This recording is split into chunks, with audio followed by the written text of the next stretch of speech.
Hello, everybody, and welcome to the Meadowlands Pace Preview Show, brought to you by OnGate.com and Roberts Communication Network. I'm Michael Carter, joined as always by Wendy Ross. Wendy, a big night of stakes racing coming up at Meadowlands Racing and Entertainment. Michael, it's so nice to have harness racing back in general, but especially on this grand circuit level. We have a nice group of three-year-old colt pacers to watch out for. The elims are really exciting, but I think that final is going to be extra exciting for all the fans. It's going to be a big night of racing action. You can catch it all on the Meadowlands Facebook page, as the live stream of the races will be available for the entire program. We're going to take a 30-second timeout. When we come back, we're going to look at the field for the 2020 Meadowlands Pace. Racetrack Television Network brings you every race, from every track, on every screen, every day. With monthly packages starting as low as $5, RTN gives you great value and access to more live HD streaming and race replays than anyone. Visit RTN.tv today to sign up and watch on almost any device, including Roku and Amazon Fire. Use promo code TRYRTN for a 5-day free trial. Welcome back to the Meadowlands Pace Preview Show. I'm Michael Carter, joined as always by my co-host, Wendy Ross. And Wendy, let's take a look at this fantastic field of three-year-old colt and gelding pacers. And one thing about this field, anybody can win. It certainly is a very well-rounded group, Michael, that's for sure. Start with the one, Rollwood Jr. It's at the rail last week for Teacher. Put up an even effort. Deserves to be in against this group, in my opinion. Callahan gets the nod in the final. And, of course, the rail puts him in a secure spot. But I'm sure the connections are just excited to be here, especially owner Tom Paul. Trainer John Ackley entered Catch the Fire. This is Mike Wilder's first chance at the Meadowlands Pace crown. He's been racing well, didn't get that great of a trip in the elimination. I'm hoping he gets a better trip from post 2. The 3, Captain Barbosa, first-time steer for Sears last week, draws good once again. 1 of 3 for Team Alanya in the final. This colt has the ability to be competitive. Never count Sears out when there's money on the line. Look him over, but don't overlook him. 10-1, leading line. Number 4 is Allywag Hanover. 1 of 2 for trainer Brett Pelling. Enters the Meadowlands Pace off 3 straight victories to kick off the 2020 season. Accepted a bye right into the final and went to the Pennsylvania Sire Stakes, winning easily at Harrah's Philadelphia.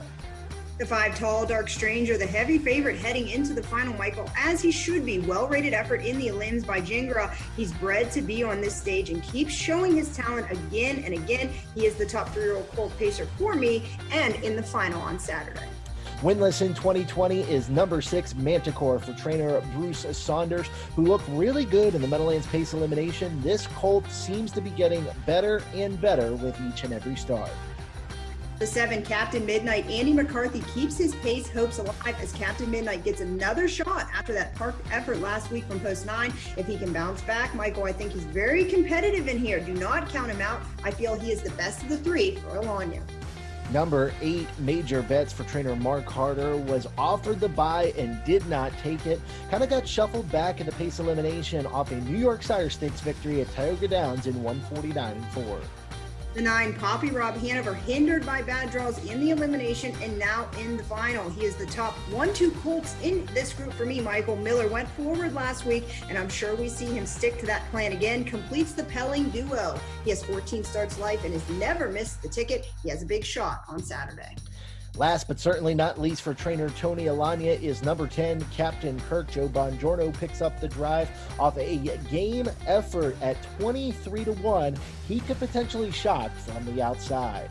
That's the field for the 2020 Meadowlands Pace final, Wendy. A very stellar group of 3-year-old colt and gelding pacers. It's going to shake out to be an exciting race, Michael, that's for sure. Wendy, it's a very competitive field of 3-year-old colt and gelding pacers for the 2020 Meadowlands Pace. Michael, I think this is such a well-rounded group of colts. It's going to shake out to be one of the best paces we have seen. All right, let's take a look at the elimination, Wendy. Lots of really great things happened in the elimination. Let's take a look at it now. Obviously, there were several leavers, including the outside 3 and number 5, Captain Kirk, who went on to finish second. But one thing I want to note about Captain Midnight going around the first turn, I felt like McCarthy had to check a little bit, and that might be the reason why he wasn't able to get into a good position. Yeah, definitely not the trip that he was looking for, and he really just didn't fall to get to the rail for him, so he does end up parked. But looking at Jingra going out of that first turn, Yannick making an uncharacteristic move here with Tall Dark Stranger, who usually likes to race from off the pace, but he said, let's just get to the front, and better to be safe than sorry. And he gets there 26-1, and then going up the backside to the half, he gets there in 54-4, which I would say is pretty cushy for this group of 3-year-olds. Yeah, for sure. Major Bets at this point rides right on Jingra's helmet. I actually expected Major Bets to race a little bit better off the helmet. He's kind of gapping at this point and bracing for the challenge of Captain Midnight, as we said, was parked the mile and never saw a pylon. At this point of the race, Captain Kirk is locked in at the inside, but Bongiorno was able to find room up the stretch late. Going into this point in the mile, I'm having to say that Captain Midnight is racing so well, and something to consider watching the elimination going into the final Saturday. If this colt can bounce back, he shows that he's got a lot to offer against this group. We just see how he bounces back, but he's giving the great trip there to Poppy Rob Hanover. But here looking at the head of the stretch, Yannick, with Tall Dark Stranger, asking him, you think the horses are coming on, but as Yannick asked him, the colt responds. One thing about Poppy Rob Hanover, as you can see, he's at about the 5 path at this point. Miller didn't ask him a whole lot to go on. He kind of just shook the lines at him, and he really paced strongly through the line. So I was impressed with Poppy Rob Hanover's finish. Me too, because it showed, we know that like I said, he's the top 1-2 colt, him and Tall Dark Stranger in this group. So I think it showed he had to do quite a bit of racing left, had to get away towards the back, then came second over, got a good trip, but he showed that he could go with them, and then, that he's definitely one of the colts to beat on Saturday.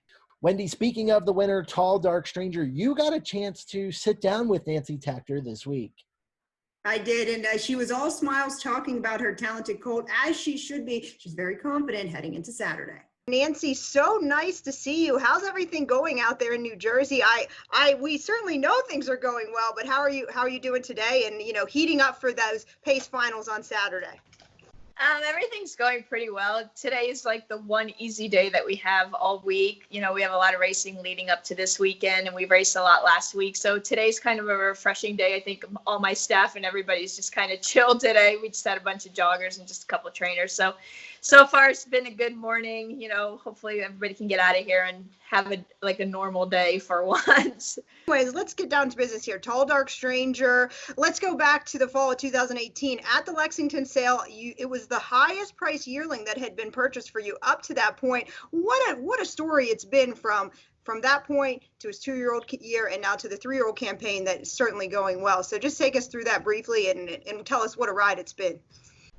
You know what? He's just a great colt. He was great the first day we saw him at Hunterton. I fell in love with him, and I left the sale that afternoon. He was selling that night, and I was like, I got to find some partners on this horse. I need to have this horse in my barn. And you know what? It's really just been a story since then, because he's just done everything right. I mean, he's lost one race his entire life, or he wasn't really healthy that start, but he just shows up every time. He's been a pleasure to be around. He's one of those horses where, people say, I can see greatness. Well, it was there from the beginning with him. The limbs on Saturday was very impressive, very well rated by Jingra. Coming off the last turn, I think he was, the other horses were coming on, but Yannick asked him about 20 yards from the wire, and he certainly responded. Yeah, you know what? I think he's actually probably a little bit better racing off cover. Yannick just said to me, he's like, there was so much traffic in the first turn. He's like, I was the favorite. I was just going to go to front and just stay out of everybody's way. And obviously in an elimination race, you don't want anything to happen. You don't want to get pinched or jammed or, something like that. So, staying out of everybody's way and just kind of going to the front was probably the best situation at that point. And like you said, he asked him a little bit the last 8th, and he just went on. He just, does enough to get the job done. So what is his week going to be like from Saturday to now, and then leading into the final on Saturday? He'll jog a little bit tomorrow, and then Wednesday he's going to train a light trip, and then he'll be off on Thursday, jog a little bit on Friday, and ready to go on Saturday. Post 5 was the draw for the final. Are you happy with that? Yeah, I'm happy with that. I think that's a good spot. It gives Yannick a lot of options, and, he's right in the middle of everybody. So he can, see what everybody's doing on the outside of him and on the inside of him. It's better than I wouldn't have wanted the rail or something like that. So I'm definitely happy with the 5. Obviously, Wendy, Nancy Takter is very high on Tall Dark Stranger as a big shot to win Saturday's Meadowlands Pace. Yeah, certainly is high on the colt. And it's such a cool story going back to 2018 where she knew the colt was talented, and he's certainly showing it now. All right, we're going to take a quick time out to hear from our sponsor, Roberts Communication Network. When we come back, we'll talk about our selections for the 2020 Meadowlands Pace. Racetrack Television Network brings you every race, from every track, on every screen, every day.